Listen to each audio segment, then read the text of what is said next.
அனைவருக்கான guys நம்ம இதை பற்றி பார்க்க போனால் யூபிஎஸ்சி சிஆர்பி ரெக்ரூட்மெண்ட் 2025 கால் பண்ணுறது. டோட்டலாக வேகன்சி 557 வேகன்சி கொடுத்துட்டாங்க. எனி டிகிரி போஸ்ட் சரிங்களா. நீங்கள் கல்லூரியில் நீங்கள் எந்த டிபார்ட்மெண்ட்டாக முடிச்சிருந்தாலும் தரமாக விண்ணப்பிக்கலாம். நீங்கள் engineering and arts and science எதாக இருந்தாலும் சிங்கிள் டிகிரி முடிச்சிருந்தாலே நீங்கள் அப்ளிகேஷன் போட முடியும். இதோட கடைசி பார்த்தீங்கன்னா 25/3/2025 உங்களுடைய அப்ளிகேஷன் நீங்கள் ஃபில் பண்ணி அனுப்புகிற மாதிரி இருக்கும். இப்போது எந்தெந்த கேட்டகரிக்கு எவ்வளோ வேகன்சி கொடுத்துருக்காங்கன்றதை பார்த்துருவோம்.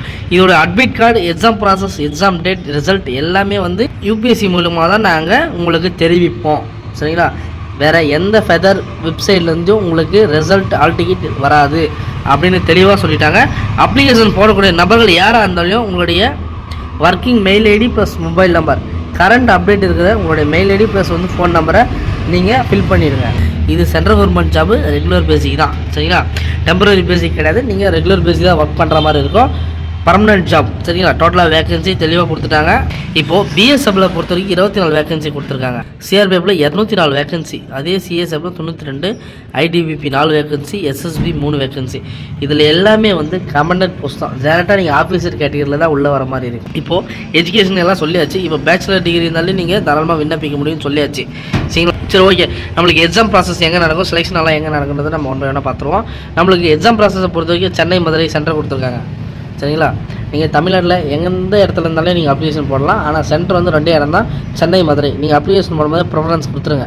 எஸ்சி எஸ்டி மாணவர்களுக்கு எக்ஸாம் ஃபீஸ் ஃப்ரீ சரியா. இவங்களுக்கு எக்ஸாம் ஃபீஸே கிடையாது.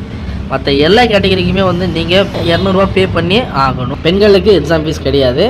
எஸ்சி எஸ்டி மாணவர்களுக்கும் எக்ஸாம் ஃபீஸ் கிடையாது. இப்போ பேமெண்ட் மெத்தட் பண்ணிங்க. டெபிட் கார்டு, கிரெடிட் கார்டு, எந்த பேங்க்காக இருக்கட்டும் நீங்கள் தாராளமாக நீங்கள் ஆன்லைன்லேயே நீங்கள் யூபிஐ மூலியமாக நீங்கள் பே பண்ணிடலாம். இதோட ஏஜ் கேட்டகரி நம்ம ஒன்று சொல்கிறேன், 2025 இருக்கணும். 2லேருந்து ஆகஸ்ட் 1, 2005 இருக்கணும் உங்களுடைய ஏஜ். இல்லை கம்யூனிட்டி பேசிக் ப்ரிஃபரன்ஸ் கொடுத்துருக்காங்களா, கண்டிப்பாக அவங்களுக்கு முன்னுரிமை கொடுத்துருக்காங்க.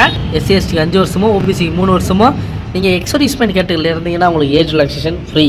நீங்கள் எந்த ஏஜாக இருந்தாலும் தாராளமாக இதுக்கு விண்ணப்பிக்க முடியும். செலெக்ஷன் ப்ராசஸை பொறுத்த வரைக்கும் நீங்கள் ஃபஸ்ட்டு ரிட்டன் எக்ஸாம் கிளியர் பண்ணணும். ரெண்டாவது உங்களுக்கு ஃபிசிக்கலில் உங்களுக்கு ஹைட்டு, வெயிட்டு ப்ளஸ் செஸ்ட்டு எல்லாமே ரன்னிங் எல்லாம் பார்ப்பாங்க. செகண்ட் இன்டர்வியூ நடக்கும். இன்டர்வியூவில் உங்களோட பர்சனாலிட்டி மெடிக்கல் எல்லாமே இப்போ செக் பண்ணி பார்ப்பாங்க. அப்ளிகேஷன் போகிற நபர் யாராக இருந்தாலும் சரி, உங்களுடைய மார்க்கு ப்ளஸ் உங்களுடைய name, initial plus date of birth எல்லாமே மிஸ்மேட்ச் இல்லாமல் கரெக்டாக கொடுங்க. ஏன்னா அதில் மிஸ்டேக் வந்துச்சுன்னா ஃபைனல் வரைக்கும் உங்களுக்கு ப்ராப்ளம் தான். நீங்கள் அப்ளிகேஷன் போடும்போது PAN card, Aadhaar card, driving licence இவங்க கேட்குற எல்லா டீட்டெயிலுமே ப்ரூஃப் கேட்டிருக்காங்க. ரீசெண்ட் பாஸ்போர்ட் சைஸு நீங்கள் என்றைக்கு ஃபோட்டோ எடுத்தீங்களோ அன்றைக்கி டேட்டை கீழே மென்ஷன் பண்ணுங்கள் சரிங்களா. சில பேர் ஸ்லேட்டில் அவங்க நேம் எழுதிட்டு கீழே என்றைக்கு நீங்கள் ரீசெண்ட் ஃபோட்டோ, இன்றைக்கி டேட்டாவில் நேற்று டேட்டா இல்லை ஒரு வாரத்துக்கு முன்னாடி ஃபோட்டோ பிடிச்சிக்கலான்றதை டேட் மட்டும் மென்ஷன் பண்ணிவிட்டு நீங்கள் ஒரு ஆப் சைஸ் வர மாதிரி ஒரு ஃபோட்டோ பிடிச்சிங்க. ஃபோனில் கூட நல்லா கிளியராகிட்டே இருந்தாலும் ஃபோனில் நீங்கள் ஃபோட்டோ பிடிச்சி கிராப் பண்ணிக்கலாம். எல்லோரும் ஃபிசிக்கல் கேட்டிருந்தீங்க. 165 ஹைட் இருக்கணும். நீங்கள் எந்த கம்யூனிட்டானே இருங்க. 165 ஹைட்டு.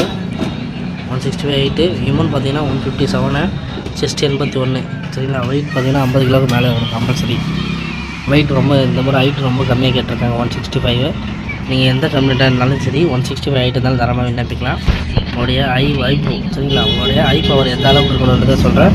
அது தவிர பார்த்துங்க. நீங்கள் கிளாஸ் போட்டிருந்தாலும் சரி டாக்டர்கிட்ட போய் செக் பண்ணுங்கள் சரிங்களா. இந்த அளவு உங்களுக்கு பவர் இருந்தாலும் நீங்கள் தாராளமாக அட்டன் பண்ணலாம். சரி ஓகே, நம்மளே இந்த தகவல் எல்லாருக்கும் பிடிச்சிருக்கும் நம்புகிறேன். இல்லை டவுட்னா கமெண்ட் பண்ணுங்கள். நம்ம வீடியோ ஃபஸ்ட் டைம் மறக்காமல் சப்ஸ்கிரைப் பண்ணிவிட்டு பாருங்கள்.